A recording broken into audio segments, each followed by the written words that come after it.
Olubereberye Ssuula 45 olunyiriri olusooka okutuuka ku lusembayo. Awo Yusufu n'alemwa okuzibiikiriza mu maaso gaabo bonna abaali bayimiridde okumpi naye, n'ayogerera waggulu nti, "Mufulumye abantu bonna bave wendi." Ne watasigala muntu n'omu bwe yali nga yeeyoleka eri baganda be.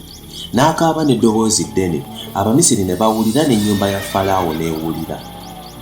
Yusufu n'agamba baganda be nti, "Nze Yusufu, kitange akyali mulamu?" Baganda be ne batya nnyo okulaba nga bayimiridde mu maaso ge ne batayinza kumuddamu.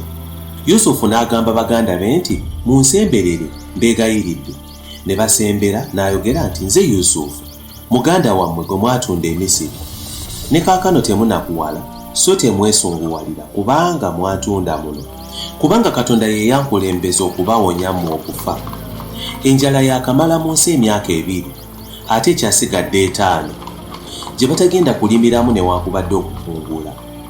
Era Katonda ye yankulembeza mmwe okubawonya ne bazzukulu bammwe muleme okufa mu ngeri ey'ekitalo. Kale nno si mmwe mwansindika muno, wabula Katonda. Era ye yanfuulanga kitaawe wa Falaawo era omwami w'ennyumba ye yonna omukulu era afuga ensi yonna ey'e Misiri. Kale mwanguwe muddeeyo eri kitange mumugambe nti omwana wo Yusufu bw'ayogera nti, Katonda yanfuula omufuzi mu Misiri yonna. Jangu gye ndi awatali kulwa. Onootuulanga mu nsi ey'e Goseni, naawe onoobeeranga kumpi nange, ggwe n'abaana bo n'abazzukulu bo n'endiga zo n'ente zo ne byonna by'olina. Naakulabiriranga ng'oli eyo, ggwe n'ab'omu maka go ne byonna by'olina, oleme okwavuwala, kubanga wakyasigaddeyo emyaka emirala 5 egy'enjala. Kaakano mmwe mwennyini mulaba, era ne muganda wange Benyamini alaba, nga nze Yusufu yennyini ayogera nammwe. Mubuulire kitange ekitiibwa kyange kyonna kye nnina mu Misiri, era mumutegeeze ne byonna bye mulabye, mwanguwe mumuleete wano." Awo Yusufu n'agwa muganda we Benyamini mu kifuba n'akaaba amaziga. Benyamini naye n'akaabira mu kifuba kye. Yusufu n'anywegera baganda be bonna nga bw'akaaba amaziga. N'oluvannyuma baganda be ne banyumya naye. Ebigambo bye byatuuka mu lubiri lwa Falaawo nti baganda ba Yusufu bazze.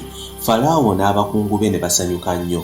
Falaawo n'agamba Yusufu nti, "Gamba baganda bo nti, mutikke ebintu ku nsolo zammwe, muddeyo mu nsi ya Kanani, muleete kitammwe n'ab'omu nnyumba zammwe, mujje ewange nange ndibawa ettaka erisinga obugimu mu Misiri, era munaalyanga ebirungi eby'omu nsi eno. Era balagire nti, mukoole bwe muti nga muva mu nsi ey'e Misiri, mugende n'amagaali gwe mulireetera abaana bammwe abato ne bakazi bammwe, mujje ne kitammwe. Era temweraliikiriranga kulekayo bintu byammwe, kubanga ebisinga obulungi mu nsi ey'e Misiri byonna biriba byammwe." Abaana ba Isirayiri ne bakola bwe batyo. Yusufu n'abawa amagaali nga Falaawo bwe yalagira, n'abawa n'entanda ey'omu kkubo. Bonna n'abawa buli omu ekyambalo eky'okukyusizaamu, naye n'awa Benyamini ebitundu eby'effeeza 3 n'ebyambalo eby'okukyusizaamu engeri 5. Ne kitaawe n'amuweereza bw'ati: endogoyi 10 ezeetisse ebirungi eby'omu Misiri, n'endogoyi enkazi 10 ezeetisse eŋŋaano n'emmere, n'ebyokulya kitaawe by'anaaliira mu kkubo. Bw'atyo n'asiibula baganda be ne bagenda, n'abagamba nti, "Mwekuume muleme okuyombera mu kkubo." Ne bava mu Misiri ne baddayo e Kanani eri Yakobo kitaawe.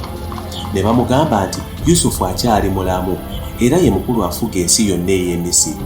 N'azirika kubanga teyabakkiriza. Ne bamubuulira ebigambo byonna Yusufu bye yabagamba. Bwe yalaba amagaali Yusufu ge yaweereza okumutwaliramu, omwoyo gwa Yakobo kitaawe ne guddamu amaanyi. Isirayiri n'ayogera nti, "Kinaamala. Yusufu omwana wange akyali mulamu, nja kugenda okumulaba nga sinnafa."